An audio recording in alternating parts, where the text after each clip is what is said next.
Hello friends, welcome to the channel. तो आज हम शुरू करने वाले हैं electrical energy and electrical power. ये बहुत ही बेसिक सा कंसेप्ट है, लेकिन बहुत लोगों को समझ में नहीं आता है। इलेक्ट्रिकल एनर्जी होता क्या है, इलेक्ट्रिकल पावर होता क्या है, ये सर्किट में कैसे वर्क करता है, इसका कैलकुलेशन तो खैर सब कर लेता है, लेकिन इसका सिग्निफिकेंस समझ में नहीं आता है किसी को कि सर्किट में इसका क्या सिग्निफिकेंस है। वो जो पावर दिखाते हैं 5 वाट 10 वाट, इसका क्या मतलब होता है, एनर्जी को हम जूल में कैलकुलेट करते हैं, उसका क्या सिग्निफिकेंस होता है सर्किट के अंदर। तो आज हम उसको बताने वाले हैं। तो आज मैं इसको बताने के लिए हमें एक छोटा सा सर्किट में ड्रॉ कर रहा हूँ। देखिए, मान लेते हैं कि एक बल्ब है हमारे पास, एक बल्ब है और ये X वोल्टेज से कनेक्टेड है, X वोल्टेज से कनेक्टेड है। और इस बल्ब में I करंट, I ने मान लेते हैं, अच्छा मैं कुछ ऐसा दे रहा हूँ, मैं कुछ वैल्यू देता हूँ, ये 5 वोल्ट है। और इससे जो करंट फ्लो कर रहा है 2 एम्पियर जो फ्लो कर रहा है 4 सेकेंड के लिए, यानी कि 2 एम्पियर करंट फ्लो कर रहा है 4 सेकेंड के लिए, इसमें फ्लो कर रहा है। तो मैं एनर्जी को बताने वाला हूँ। तो सबसे पहले हमने पोटेंशियल में बताया था कि पोटेंशियल क्या होता है। पोटेंशियल जो होता है वो work done per unit test charge या per unit charge. Unit charge को किसी इलेक्ट्रिक फील्ड रीजन के किसी पॉइंट तक लाने में हमें जितना अमाउंट में वर्क करना पड़ता है, उसी वर्क का जो अमाउंट होता है यूनिट चार्ज में, उसी को कहते हैं पोटेंशियल। ये जो आपको दिया हुआ पोटेंशियल डिफरेंस था, दोनों का यूनिट तो सेम ही होता है। ये डिफरेंस इन वर्क होता है पर सेकेंड, तो डिफरेंस इन वर्क पर सेकेंड क्या कहलाता है, पोटेंशियल का डिफरेंस। तो ये 5 वोल्ट का क्या मतलब, 5 वोल्ट का मतलब हुआ कि 5 जूल पर कुलम्ब, यानी कि 1 कुलम्ब चार्ज पर 5 जूल, 1 कुलम्ब चार्ज पर 5 जूल वर्क होने वाला है। कितना, 1 कुलम्ब चार्ज पे 5 जूल वर्क होने वाला है। और 2 एम्पियर यहाँ से इस पॉइंट से इस पॉइंट को ऐसे क्रॉस करेगा चार्ज, क्योंकि चार्ज फ्लो कर रहा है। 2 एम्पियर का क्या मतलब हुआ, 2 एम्पियर का क्या मतलब हुआ, 2 एम्पियर का मतलब हुआ कि 2 कुलम्ब पर सेकेंड चार्ज इस पॉइंट से, यानी कि बल्ब के इस टर्मिनल से इस टर्मिनल तक क्रॉस करने में 1 सेकेंड में 2 कुलम्ब चार्ज फ्लो करेगा, इस बैरियर से इस बैरियर में। ऐसा समझ में। तो अब ये बताओ कि एनर्जी जो, यानी कि हमको जो वर्क करना पड़ रहा है 5 जूल पर कुलम्ब, 5 जूल पर कुलम्ब। और यहाँ जो 2 कुलम्ब पर सेकेंड हमें क्या करना पड़ रहा है, 1 सेकेंड में 2 कुलम्ब, 1 सेकेंड में 2 कुलम्ब चार्ज फ्लो कर रहा है। आया समझ में। तो हमने 4 सेकेंड के इसको फ्लो करवाया, तो कितने कुलम्ब चार्ज इस बैरियर क्रॉस करेंगे बताओ तो 1 सेकेंड में 2 कुलम्ब, तो 4 सेकेंड में ऑब्वियसली 8 कुलम्ब, यानी कि 8 कुलम्ब चार्ज फ्लो करने वाला है इससे होकर के। और 1 कुलम्ब चार्ज को फ्लो होने में 5 जूल हमको एनर्जी लगती है, यानी कि हमको क्या लगता है, हमको वर्क करना पड़ता है। 1 कुलम्ब चार्ज को यहाँ से यहाँ तक ले जाने में हमको 5 जूल का वर्क करना पड़ता है। तो बताओ 8 कुलम्ब चार्ज को इस यहाँ से यहाँ तक जाने में कितना जूल यहाँ पर खर्च होगा, कितना जूल लगेगा। इसका मतलब 1 कुलम्ब को 5, तो 8 कुलम्ब को 8 पंचे 40 जूल, यही होता है एनर्जी। यानी कि क्योंकि वर्क हुआ है, तो वर्क क्या है, वर्क एक तरह का एनर्जी ही है, क्योंकि वर्क जब करते हैं तो किसी न किसी बॉडी में एनर्जी में स्टोर होता है। तो ये पोटेंशियल एनर्जी में हुआ था, लेकिन ये इस एनर्जी में, क्योंकि ये जो एनर्जी लगेगा इस बल्ब को जलाने में, तो 4 सेकेंड में ये बल्ब कितना एनर्जी को कंज्यूम करेगा, 40 जूल एनर्जी को कंज्यूम करेगा। आगे समझ में, आई होप समझ में आ गया हो। एक बार मैं फिर से रिकैप कर रहा हूँ। मैं एक बल्ब लिया था, इस बल्ब से 2 एम्पियर का करंट, इस बैटरी इसको 2 एम्पियर का करंट दे रहा है, तो इस टर्मिनल से इस टर्मिनल तक के जो चार्ज फ्लो करेगा 2 एम्पियर का मतलब क्या हुआ, 2 कुलम्ब पर सेकेंड, 2 कुलम्ब पर सेकेंड। क्योंकि आई इक्वल टू क्या होता है, क्यू बाई टी। तो 2 कुलम्ब पर सेकेंड चार्ज फ्लो करने वाला है। और 5 वोल्ट का क्या मतलब हुआ, 5 वोल्ट का मतलब होता है 5 जूल पर कुलम्ब, यानी 1 कुलम्ब चार्ज को यहाँ से यहाँ तक आने में 5 जूल खर्चा होने वाला है। 1 कुलम्ब चार्ज को यहाँ से यहाँ तक आने में 5 जूल खर्च होगा। तो यहाँ पर मैंने क्या लिखा है कि 1 सेकेंड में 2 कुलम्ब चार्ज यहाँ से यहाँ तक आएगा, तो हम इस करंट को कितना टाइम के लिए फ्लो करवा रहे हैं, 4 सेकेंड। तो 4 सेकेंड में इस पॉइंट से इस पॉइंट तक आने में कितना कूलम चार्ज क्रॉस करेगा? 8 कूलम। तो 8 कूलम, तो 1 कूलम में 5 जूल, तो 8 कूलम में 40 जूल एनर्जी खर्च होने वाला है। अब इसको हम जनरलाइज स्टेटमेंट में डाल रहे हैं, ठीक है। अब इसका हम फार्मूला भी डिराइव करेंगे कि कैसे हो रहा है। तो देखिए, तो इसका मैं सर्किट दिखाने वाला हूं। एक हमने कंडक्टर लिया जिसका रेजिस्टेंस है कुछ ना कुछ, इसको हमने V वोल्ट से क्रॉस कर दिया। मान लेते हैं कि Q कूलम चार्ज फ्लो कर रहा है T समय के लिए।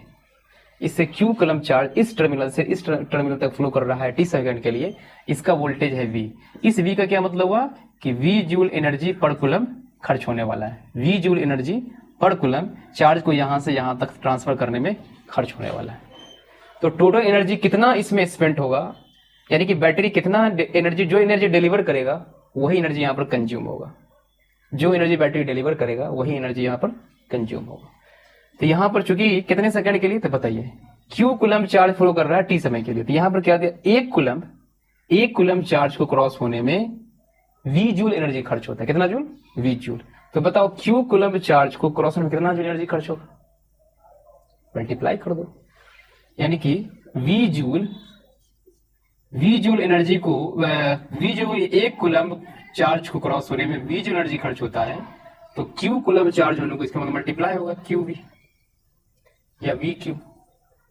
एनर्जी जो खर्च होने वाला है वो VQ।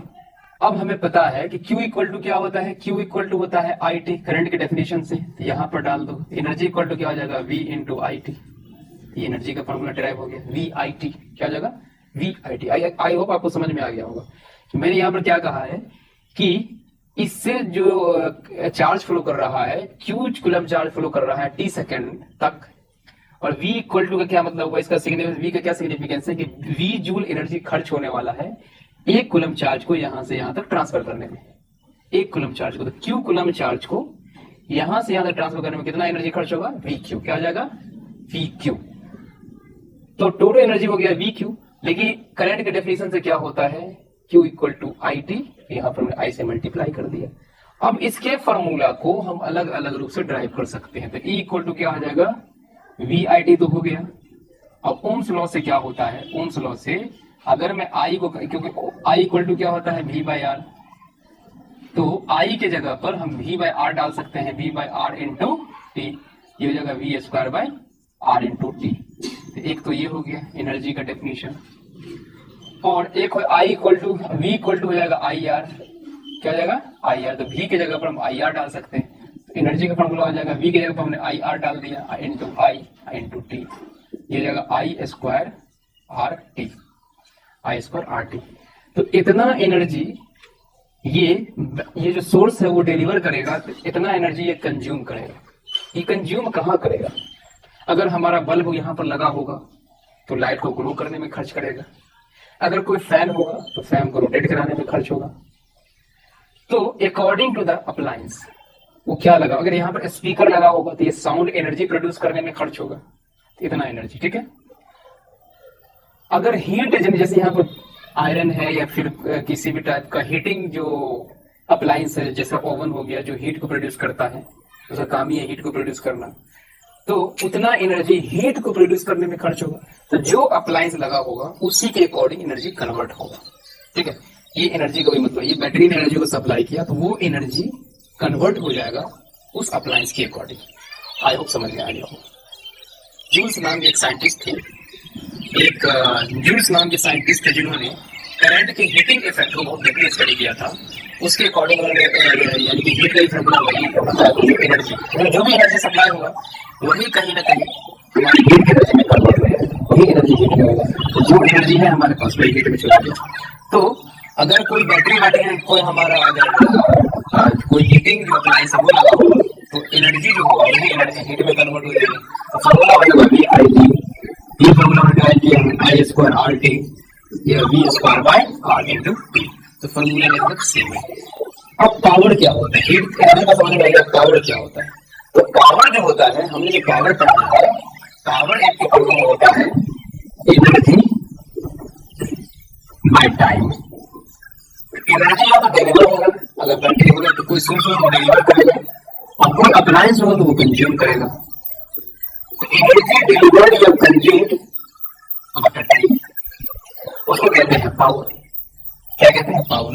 जैसे मान लेते हैं कि एक जगह पर हमारा बल्ब है, तो ये 3 एम्पियर का करंट पास कर रहा है, इधर से भी निकलेगा 3 एम्पियर का करंट। अगर इसके अक्रॉस में मान लेते हैं कि 5 वोल्ट का वोल्टेज सोर्स है, इससे क्या होगा, तो 3 एम्पियर का मतलब हो गया कि 3 कूलम पर सेकंड, यानी कि यहाँ से यहाँ तक आने में 1 सेकंड में 3 कूलम चार्ज ट्रांसफर हो रहा है। 5 वोल्ट का मतलब हुआ कि 5 जूल पर कूलम, 5 जूल खर्च होने वाला है, 5 जूल खर्च होने वाला है। तो अब ये बताओ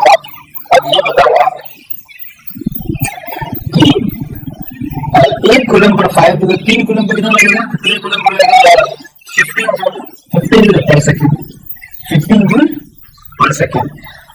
तो इसका मतलब है कि हमने क्या बताया, एनर्जी बाय टाइम, एनर्जी यानी जूल पर सेकंड, इसका यूनिट क्या बन जाएगा, जूल पर सेकंड। जूल पर सेकंड क्या कहते हैं, वॉट कहते हैं, वॉट, यानी कि 15 watt equal to 15 watt energy consume होने वाला है।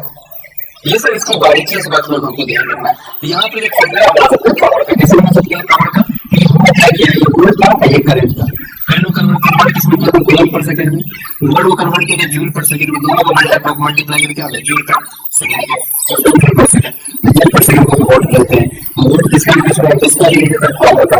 तो पावर इक्वल किया गया 15 वॉट। इसका मतलब क्या होगा कि पावर को हमने क्या किया था निकालने के लिए, वोल्टेज को करंट से हमने मल्टीप्लाई कर दिया। अभी हमारे पास फॉर्मूला हो गया power equal to voltage into current, voltage into current. अब इसमें और हम इसको मल्टीप्लाई कर सकते हैं, कौन सी बात की फॉर्मूला से लगाते हैं, T इक्वल टू V की जगह पर मैं IR डाल दूं, I जगह I स्क्वायर R हो जाएगा, I की जगह पर V डाल दूं, V बाय R, तो T इक्वल टू जाएगा V into V by R, ये जगह V स्क्वायर बाय R। ये फॉर्मूला ये हो गया, दूसरा ये हो गया, तीसरा ये हो गया, ठीक है। अब जो बेसिक फॉर्मूला है एनर्जी बाय टाइम, ये बेसिक फॉर्मूला है पावर का, जहां पे ये हो गया पावर का, ठीक है। मैं इसको क्या करवा दूं कि मैंने क्या किया कि ये बल्ब लगा हुआ है, इस बल्ब से होकर के फ्लो कर रहा है,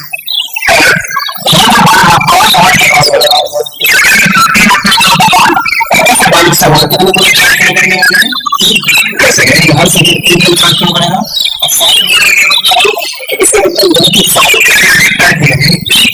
को यहाँ से ट्रांसफर करने में इसका मतलब क्या हुआ कि अगर 1 में 5 जूल लेंगे, 15 जूल, यानी 15 जूल पर सेकंड, और जूल पर सेकंड क्या होता है, वॉट होता है, ये क्या है, पावर। 15 वॉट का सवाल है,